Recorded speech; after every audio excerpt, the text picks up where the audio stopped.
Bapak Ibu, selamat pagi. Hari ini kita akan sama-sama diskusi tentang penelitian eksperimental.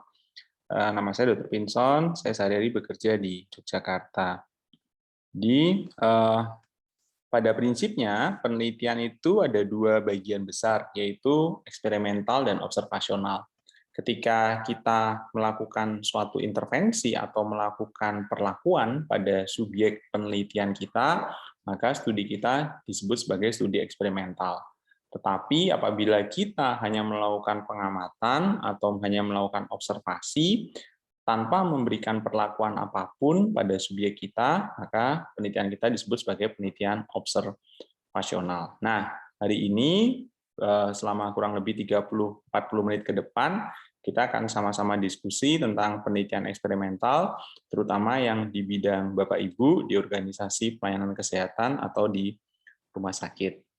Jadi setelah diskusi hari ini, harapannya adalah Bapak Ibu mampu mengidentifikasi suatu penelitian eksperimental. Nanti kita akan perlihatkan ada ciri-ciri dari suatu penelitian eksperimental.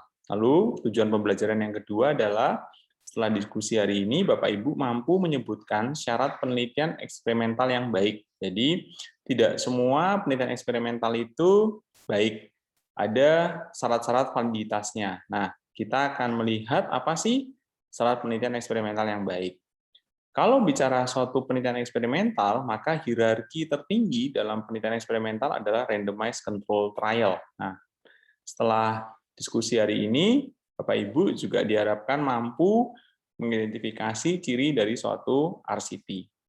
Dan tentu nanti yang lebih visible atau mampu laksana yang biasanya di rumah sakit atau di organisasi pelayanan kesehatan yang lain adalah bukan yang RCT, kecuali kita bicara tentang obat, ya, tentang terapi farmaka.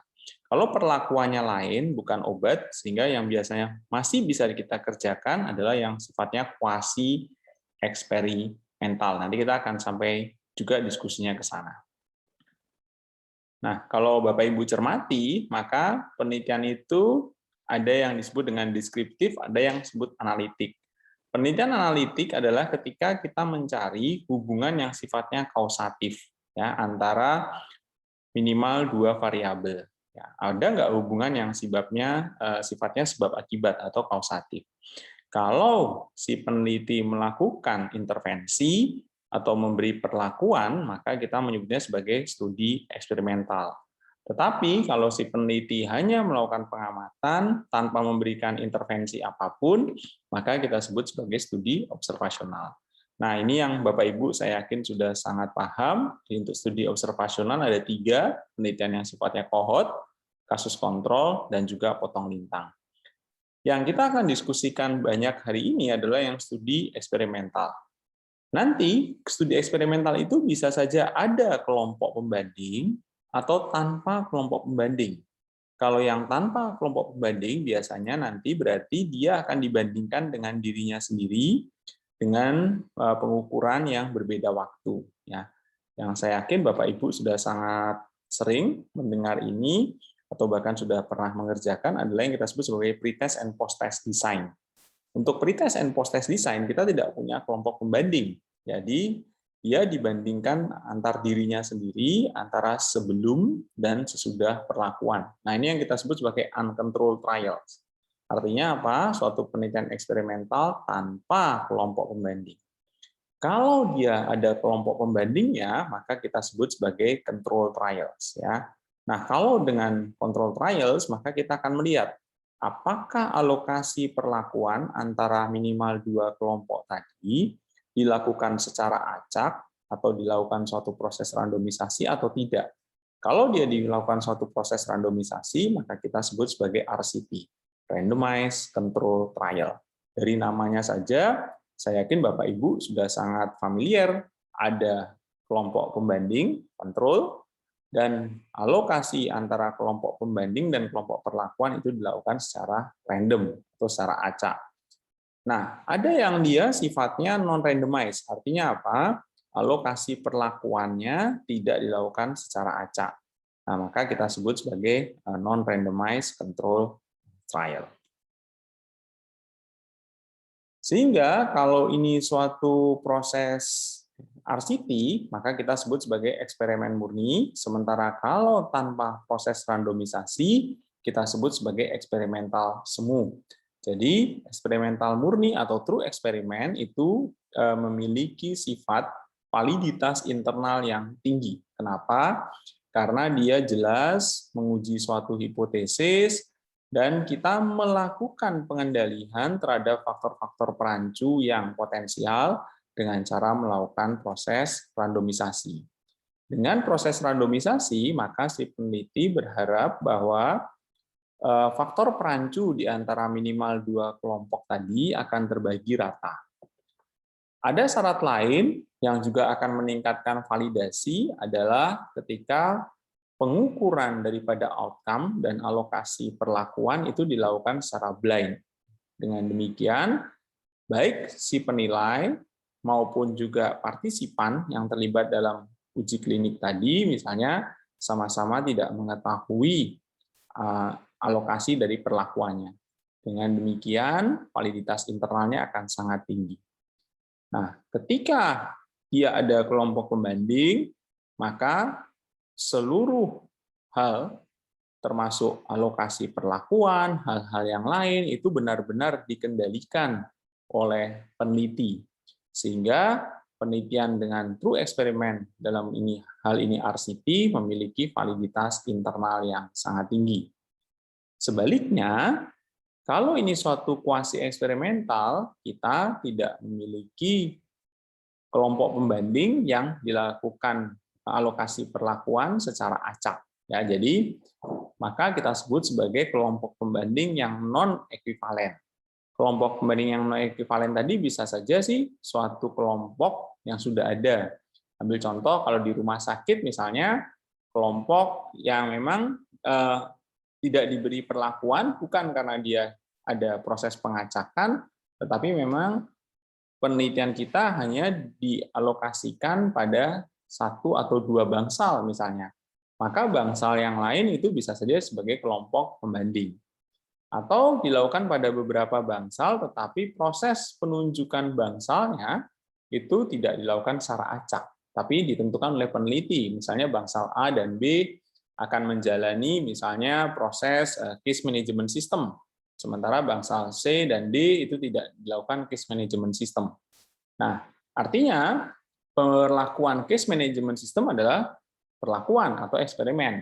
Tetapi alokasi antara bangsal yang mendapatkan case management system dan bangsal yang tidak mendapatkan case management system itu tidak dilakukan secara random. Dan biasanya suatu kuasi eksperimental itu juga tidak dilakukan blinding. Artinya baik si penilai maupun partisipan yang terlibat itu tahu alokasi perlakuannya. Sehingga pada kondisi demikian, seringkali kita tidak bisa mengendalikan seluruh variabel perancu tadi. Nah, ada kelemahannya, tentu akan ada kemungkinan misalnya bias. Ambil contoh, seandainya kita melakukan suatu studi kuasi eksperimental. Dalam hal ini memberikan pelatihan.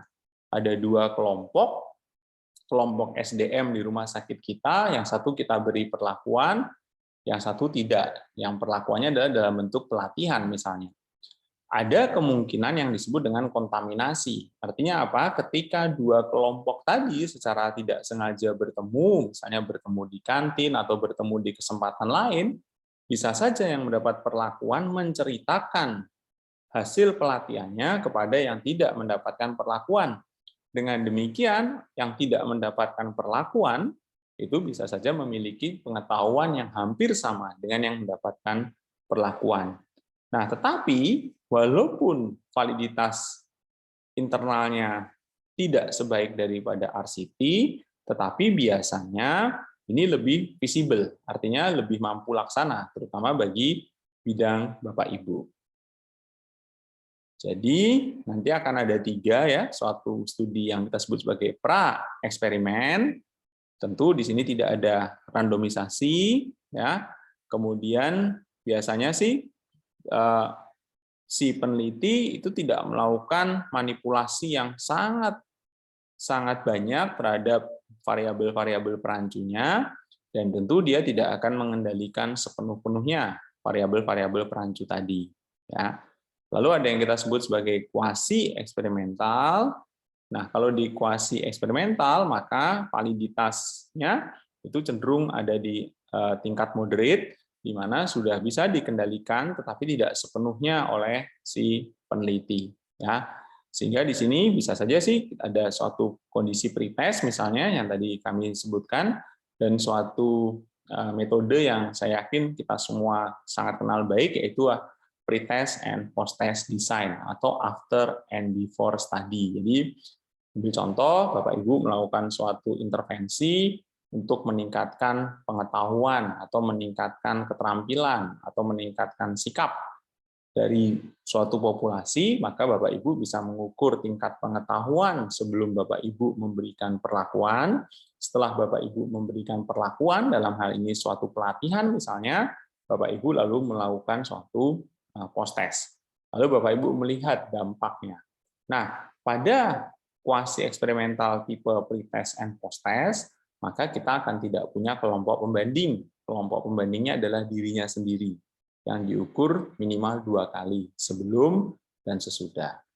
Nanti ada yang kita sebut sebagai eksperimen penuh, ini di mana ada kelompok pembanding, ya, dan ini biasanya segala sesuatu variabel perancunya itu dikendalikan oleh si peneliti. Dengan demikian, level daripada pengendaliannya adalah tinggi dan validitas internalnya juga tinggi. Ini adalah grafik atau skema yang paling umum diterima untuk suatu penelitian yang sifatnya RCT. Kalau Bapak Ibu lihat, sampel atau populasi yang memenuhi kriteria eligibilitas, memenuhi kriteria inklusi dan eksklusi, akan dilakukan alokasi secara acak. Nah, pengacakan ini yang kita sebut sebagai randomisasi. Jadi, alokasinya adalah acak. Bisa nanti misalnya simple randomization, ambil contoh kalau simple randomization itu misalnya lempar koin ya, ada satu subjek, kita lempar koin.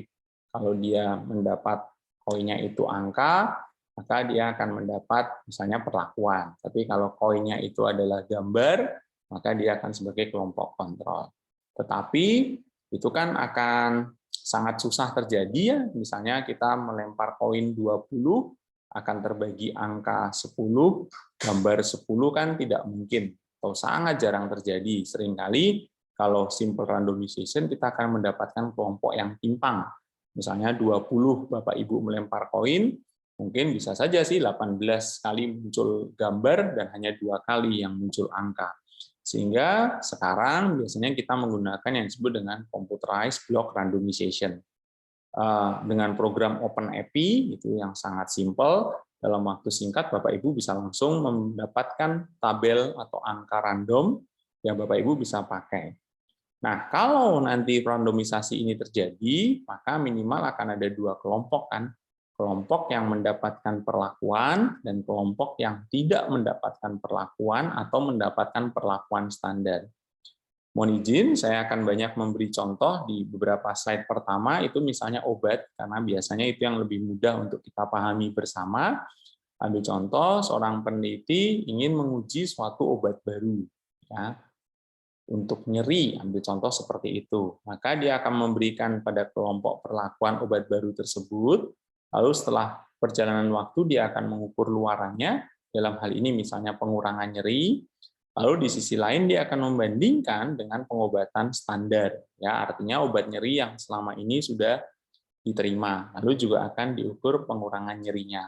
Lalu si peneliti tadi akan membandingkan pengurangan nyeri pada kelompok obat baru dibandingkan pengurangan nyeri pada kelompok obat standar. Nah, kenapa penelitian eksperimental itu menjadi penting? Karena secara hierarki suatu penelitian eksperimental dalam hal ini RCT atau randomized control trial merupakan hierarki yang tertinggi untuk pengambilan keputusan. Artinya apa? Ketika Bapak Ibu menentukan apakah suatu intervensi ini bermanfaat atau tidak, Maka ketika informasi kebermanfaatan tadi muncul dari suatu penelitian yang sifatnya RCT atau Randomized Control Trial, maka secara hierarki dia akan lebih tinggi daripada kalau itu penelitian berasal dari studi kohort. Sebaliknya, studi kohort itu lebih tinggi dari kasus kontrol. Kasus kontrol lebih tinggi dari potong lintang lebih tinggi daripada studi kasus. Studi kasus lebih tinggi daripada suatu penelitian yang berbasis mekanisme atau mekanisme base. Lalu lebih tinggi juga dari pendapat pakar. Nah, artinya semakin tinggi, maka risiko daripada bias itu semakin rendah, dan tentu kualitas daripada bukti penelitian tadi adalah semakin baik. Nah, sehingga ketika kita ingin menentukan apakah suatu intervensi itu bermanfaat atau tidak, akan lebih baik kalau kita melakukan suatu penelitian eksperimental. Ambil contoh, misalnya Bapak Ibu ingin melakukan apakah suatu sistem pengingat di persepan elektronik kita itu bisa meningkatkan kepatuhan para dokter yang bekerja di rumah sakit Bapak Ibu terhadap penerapan formularium. Maka bisa saja Bapak Ibu melakukan suatu penelitian eksperimental.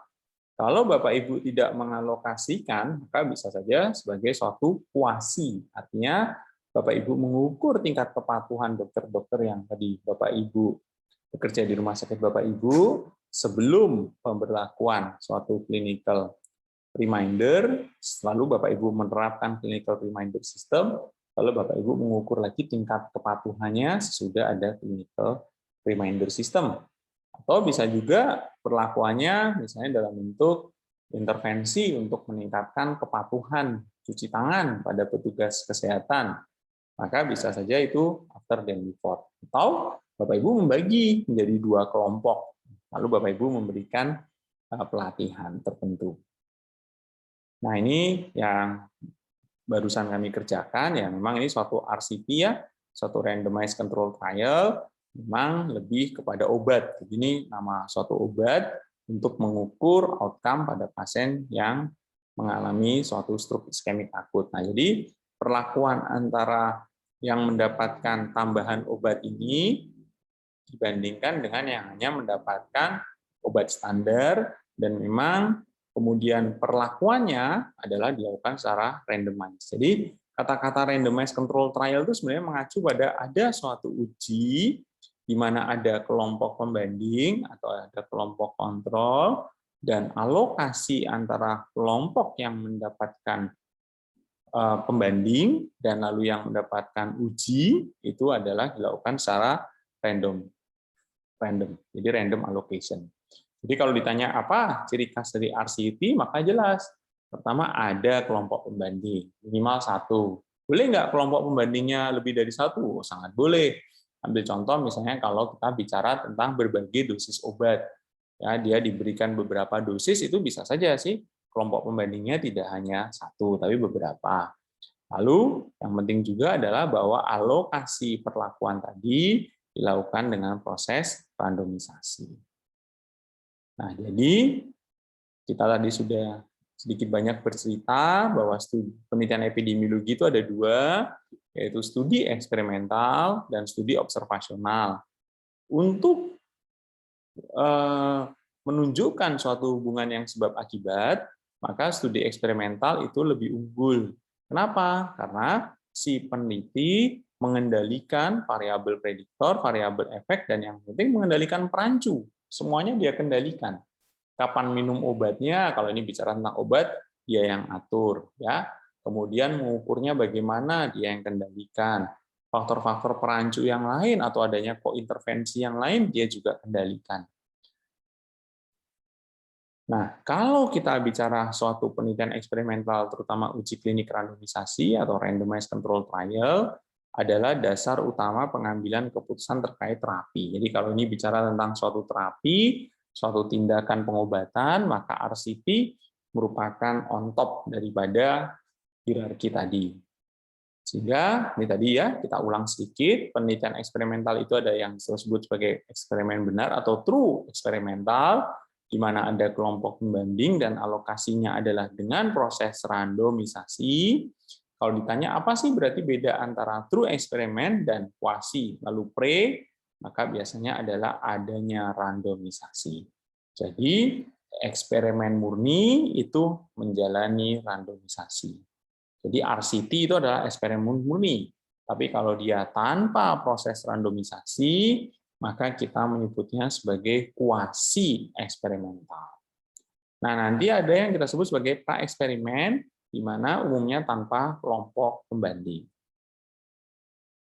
Nah, kalau sedikit bicara tentang RCT ya, kita sebut sebagai suatu uji klinik atau clinical trial, maka lalu Bapak Ibu bisa mencermati ketika ini ada efek obat atau alat kesehatan, misalnya suatu alat kesehatan tertentu, misalnya, maka kita akan punya 4 fase. Fase 1 itu terutama menilai keamanan, fase 2 menilai efek farmakologis awal, ketika ingin diajukan untuk diterima secara luas, maka kita menjalani yang fase 3, di mana subjeknya itu biasanya sudah lebih besar untuk menilai semua aspek secara lengkap, baik itu benefit maupun juga risk. Ya. Benefit and risk. Apa manfaatnya? Ada nggak risikonya? Tentu, nanti ketika obat itu lalu diterima di dalam pelayanan, kita harus mengamati ada nggak efek-efek yang sifatnya jangka panjang kalau obat ini dipakai dalam waktu yang lama. Ada nggak efek-efek yang belum teramati kalau obat ini dipakai juga bersama dengan obat lain. Maka lalu kita sebut ini sebagai fase 4 yang terjadi sesudah obat atau alat kesehatan tadi dipasarkan. Ini yang sering disebut sebagai post-marketing surveillance. Nah, jadi grafiknya sama ya. Setelah kriteria eligibilitas itu terpenuhi, maka lalu dilakukan proses randomisasi. Apakah dia mendapatkan intervensi atau dia sebagai kelompok pembanding? Tentu nanti kita akan melihat apa yang diterima di sini, apa yang diterima di sini sebagai intervensinya atau sebagai eksperimennya. Tidak harus kelompok pembandingnya ini tanpa perlakuan atau yang disebut sebagai placebo, bisa juga dia mendapatkan perlakuan yang sifatnya standar. Ya. Lalu kemudian dilakukan follow up, lalu kemudian diukur outcome-nya, lalu dianalisis. Nah, kalau Bapak Ibu cermati, maka di grafik ini harus ada penjelasan kenapa sih dia tidak mendapatkan perlakuan lebih lanjut atau loss of follow up. Ini menjadi penting, dan kalau ini informasinya ada semua, ini yang nanti kita sebut sebagai analisis intention to treat. Ya, jadi berapa yang hilang, kenapa dia hilang, itu berapa yang tidak melanjutkan penelitian, kenapa dia tidak melanjutkan penelitian, itu segala sesuatunya ada penjelasannya, dan data itu selalu dianalisis begitu subjek tadi setuju untuk ikut di dalam penelitian ini atau menjalani proses randomisasi. Nah, kalau Bapak Ibu cermati, maka tidak harus selalu hanya satu ya kelompok pembandingnya. Ada yang kita sebut biasanya yang ada adalah parallel trial ya, di mana dia berjalan bersama ya. Jadi misalnya ada kelompok terapi A, kelompok terapi B, kelompok terapi C. Proses randomisasi lalu ini dibandingkan antara A, B, dan C. Nah, pada beberapa kasus, terutama, mohon diperhatikan catatan kami, yaitu terutama untuk kasus-kasus yang sifatnya kronik, maka si peneliti bisa saja meningkatkan lebih lagi validitasnya dalam hal itu melakukan crossover trial. Jadi, si peneliti ingin benar-benar meyakinkan kita bahwa kalaupun ada perbedaan, maka perbedaan tadi bukanlah terjadi akibat daripada karakteristik antara dua kelompok ini. Jadi dia diberi perlakuan ya untuk seiring waktu, lalu kemudian ada proses yang kita sebut wash out. Kalau ini bicara tentang obat, maka wash out tadi tujuannya adalah benar-benar menghilangkan efek obat dari dalam tubuh. Lalu kelompok yang tadi misalnya dapat terapi A, setelah wash out period, dia akan mendapatkan terapi B. Sementara kelompok yang tadi mendapatkan terapi B, setelah wash out period, dia akan mendapatkan terapi A. Sehingga dengan demikian, kalau terapi A itu memang benar-benar lebih superior daripada terapi B, maka sebelum wash out, maka kelompok ini akan lebih mengalami manfaat, Setelah washout, maka kelompok yang satunya lah yang lebih mengalami manfaat. Dengan demikian, kita akan semakin yakin bahwa memang manfaat tadi benar-benar disebabkan oleh karena terapi A dibandingkan dengan terapi B. Nah, pada beberapa kasus, biasanya untuk mengendalikan juga perancu, maka kita lakukan yang namanya match, ya, participant match. Artinya apa? Pada waktu kita melakukan screening, maka kita akan melihat bahwa antara kedua kelompok tadi itu kita matching, ya. Ambil contoh, misalnya ini usianya 60, maka si kelompok pembanding usianya juga 60, ya. Dengan demikian, maka secara bersamaan kita mengendalikan juga faktor-faktor perancu lain.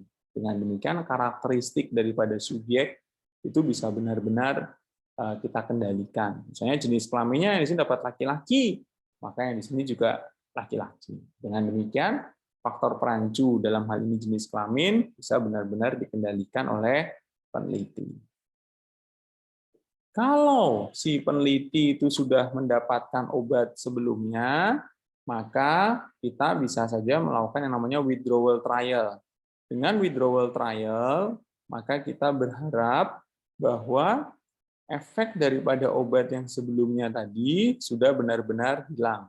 Jadi dia akan ada periode di mana dia tidak mendapatkan pengobatan setelah dia dapat obat, ya. Misalnya dia di sini ada periode dia withdraw sebentar, lalu kemudian dilakukan proses randomisasi, lalu dia akan mendapatkan perlakuan A dan juga perlakuan placebo. Jadi ada proses withdraw dulu, baru kemudian kita nilai ulang efeknya. Nah, bagaimana kalau perlakuan itu tidak hanya satu? Ya, seringkali perlakuan itu tidak hanya satu. Ambil contoh, Bapak Ibu ingin menguji apakah sistem pengingat SMS juga dibandingkan dengan dibandingkan dengan tanpa sistem pengingat, lalu kemudian juga diberikan suatu edukasi dalam hal buklet. Jadi intervensinya ada dua, sistem pengingat, lalu juga buklet. Maka kalau dia ada dua intervensi, maka kita sebutnya sebagai factorial design. Di factorial design, maka kita akan dapat misalnya 4 kelompok. Jadi ada sistem pengingat SMS untuk meningkatkan kepatuhan, kontrol atau minum obat, dan juga ada buklet yang dibawakan sebagai catatan pengingat. Ya. Lalu kemudian, maaf di sini ya, yang ini ya aktif-aktif. Jadi ada kelompok yang tidak mendapatkan dua-duanya, ada kelompok yang misalnya hanya mendapatkan buklet, ada kelompok yang hanya mendapatkan SMS, dan juga ada kelompok yang baik mendapatkan SMS maupun mendapatkan buklet. Dengan demikian, kita akan bisa melihat apakah intervensi yang dilakukan secara bersamaan, misalnya baik buklet maupun SMS, itu lebih efektif daripada dia sendiri-sendiri. Nah, tantangannya adalah kalau kita punya dua perlakuan, maka nanti kita akan mendapatkan 4 kelompok. Kalau kita memiliki perlakuan itu lebih dari 2, misalnya kita punya 3 ya, 3 perlakuan, maka 2/3. Jadi 2/3 berarti 8 kelompok. Kalau perlakuannya adalah 3, ya. Jadi itu yang kita sebut sebagai factorial design. Jadi factorial design adalah ketika perlakuannya itu tidak hanya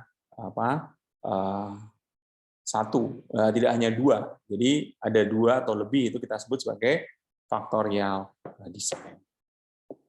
Nah, jadi kalau tadi di salah satu tujuan pembelajaran kita berhasil mengidentifikasi apa itu randomized control trial, maka cirinya adalah ada kelompok pembanding, alokasi perlakuan dan tidak itu dilakukan secara random, lalu dengan demikian maka kedua kelompok atau lebih tadi setara dan sebanding dalam hal karakteristik dan faktor prognosis, di mana kesetaraan tadi diperoleh dengan proses randomisasi.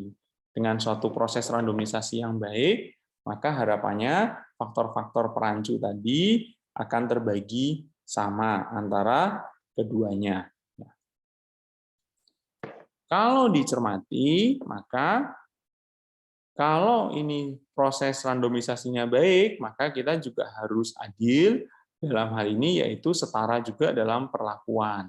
Artinya apa? Yang membedakan antara kelompok pembanding dan kelompok kontrol semata-mata adalah perbedaan dalam hal obat atau alat atau perlakuan yang diteliti. Misalnya kita meneliti suatu obat baru, ya kalau ada 2 kelompok, maka misalnya pengambilan lab itu ya harus sama. Misalnya dalam waktu 1 bulan diambil 2 kali, ya maka tetap harus diambil 2 kali di antara 2 kelompok. Tidak boleh misalnya yang satu kelompok diambil 2 kali, yang satu kelompok hanya diambil 1 kali. Ya. Lalu bagaimana mengukur outcome-nya juga harus setara. Ya, kalau keduanya ini diukur dengan suatu alat uji, maka keduanya harus diukur dengan alat uji yang sama. Kalau keduanya diukur dengan laboratorium, maka keduanya harus diukur dengan alat laboratorium yang sama. Jadi inilah yang disebut dengan apa? Randomized control trial. Nah, jadi ya ini sama ya, kita melihat bahwa proses randomisasi tadi harapannya adalah membagi kedua kelompok tadi benar-benar setara, lalu kemudian yang kedua, salah satu persyaratan yang lain adalah bagaimana kita bisa memastikan bahwa bias tadi bisa kita minimalkan. Bagaimana kita meminimalkan bias? Yaitu dengan cara kita memberikan identifikasi yang sama. Ya, misalnya kalau ini suatu obat, maka obat aktif dan obat standar itu sama persis bentuknya, ya, sama persis rupanya. Ya, jadi dengan demikian si pasien dan orang yang mengukur outcome itu tidak tahu ini dia dapat apa. Nah, proses randomisasi biasanya tadi ya, yang sekarang kita sering kerjakan, ada yang kita sebut sebagai computerized block randomization. Computerized block randomization. Dengan demikian, maka jumlah daripada subjek itu bisa benar-benar serupa antara kedua kelompok. Nah, hal-hal yang penting diperhatikan adalah kalau ini prosesnya benar, maka spektrum pasien itu harus benar-benar serupa dengan karakteristik pasien yang dalam sehari-hari. Ya, artinya apa? Jangan sampai nanti spektrum pasiennya itu berbeda dengan pasien yang dihadapi dalam proses sehari-hari. Dan tentu kalau ini bicara tentang obat atau alat, maka luaran klinis itu sebagai fokus utama, bukan luaran-luaran antara misalnya hasil lab dan sebagainya. Tentu analisisnya adalah intention to treat ya. Jadi semua subjek yang telah dirandomisasi harus diletakkan dalam analisis. Ya, jadi tanpa melihat apakah subjek tersebut telah mengikuti penelitian sampai selesai atau tidak. Jadi nasibnya, apapun nasibnya tadi,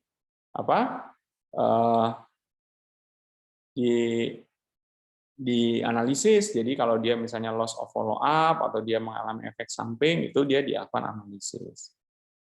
Nah, ada yang namanya studi efficacy, ada yang namanya studi effectiveness. Ini adalah daya guna, ini adalah hasil guna. Jadi kalau ini dilakukan di setting yang ideal, kita sebutnya sebagai daya guna. Kalau ini di setting yang real, kita sebutnya sebagai effectiveness, hasil guna. Pada beberapa studi, maka bisa saja suatu alokasi atau suatu intervensi baru itu kita yakini tidak lebih buruk, tapi kita belum berani untuk mengatakan dia superior. Nah, ini yang kita sebut sebagai non-inferiority study. Jadi, bisa saja obat ini kita ujikan, tetapi kita belum yakin ini dia lebih superior daripada obat yang standar atau obat yang sudah ada. Tapi minimal mungkin tidak lebih buruk, maka kita sebutnya sebagai non-inferiority trial. Ya. Nah, tentu nanti kita harus melihat apakah obat yang baru itu memiliki manfaat-manfaat lain, misalnya keamanan yang lebih baik. Nah, jadi ini beberapa ya. Kalau ini pra-eksperimen, kita misalnya hanya punya data post-test. Kita nggak punya data pre-test. Ya. Sehingga nanti data post-testnya ini bisa saja dibandingkan dengan data-data di tempat lain. Atau bisa juga dibandingkan dengan data-data standar. Atau dari penelitian-penelitian yang sudah ada sebelumnya. Bisa juga ini ya, yang one group pre-test and post-test. Jadi ada satu kelompok, hanya satu kelompok diberi perlakuan, ya kita punya data sebelum perlakuan, kita punya data sesudah perlakuan. Atau dengan kelompok pembanding selama tadi ya proses pemilihannya itu tanpa proses randomisasi. Jadi pre-test and post-test with non-equivalent control group. Jadi kalau ini suatu studi dengan ini bisa juga two groups ya, di mana lalu ada intervensi before dan after kita ukur, tapi yang satu mendapatkan intervensi, yang satu tidak, dan pembandingan antara intervensi dan yang tidak tadi alokasinya tidak secara random. Nah, kalau teman-teman ingin melihat suatu sustainability, keberlangsungan, maka kita bisa melakukan yang namanya time series. Time series itu tidak hanya diukur satu kali, tapi diukur beberapa kali. Nah, ini ringkasannya ya. Jadi biasanya memang kita melihat O itu sebagai observasinya, X itu sebagai perlakuannya. Jadi ya ini tadi ya, bisa saja kalau ini sustain, maka perlakuan itu dilakukan satu kali, tapi pengamatan untuk melihat dampaknya itu beberapa kali. Nah, sehingga sebagai kesimpulan, biasanya sih kalau kuasi eksperimental yang paling penting adalah bahwa proses memberikan perlakuan alokasinya tadi tidak dilakukan secara random. Ya, tentu secara hierarki dia mungkin tidak sebaik daripada RCT.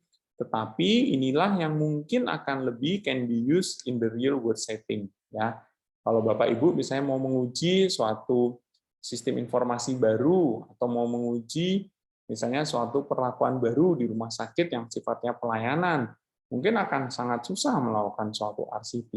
Tapi kalau Bapak Ibu misalnya hanya menguji membandingkan sebelum dan sesudah atau membandingkan dua kelompok di mana tadi alokasinya bukan random, maka tentu akan lebih mudah. Tapi dia memiliki kelemahan, yaitu bahwa si peneliti tidak bisa mengendalikan semua faktor perancu tadi. Sehingga bedanya adalah kalau eksperimen murni itu ada randomisasi, kalau kuasi tidak ada randomisasi. Di eksperimen murni, peneliti melakukan manipulasi pada semua variabel independen, kalau yang ini juga melakukan manipulasi, tetapi tidak semuanya dia kendalikan. Ya, jadi ini benar-benar control by researcher, yang ini not control by researcher. Sebagai kesimpulan, Bapak Ibu, penelitian eksperimental itu adalah ketika ada intervensi dari peneliti. Bapak Ibu minimal ada intervensi tadi, bisa saja ada kelompok pembanding atau tanpa kelompok pembanding. Yang tanpa kelompok pembanding yang kita sebut sebagai pre-test and post-test atau after before. Atau ada juga yang lebih sederhana lagi, yaitu post-test design. Ketika kita nggak punya data pre-test, maka kita membandingkan dengan standar atau dari hasil-hasil penelitian yang sebelumnya. Alokasi daripada perlakuan dengan kelompok pembanding tadi bisa random, bisa juga non-random. Kalau dia non-random, maka kita sebut sebagai kuasi eksperimental. Jadi ciri khas dari RCT adalah adanya proses randomisasi, dan lalu kemudian ada minimal satu kelompok pembanding. Demikian, mudah-mudahan bermanfaat. Nanti kita lanjutkan dengan diskusi.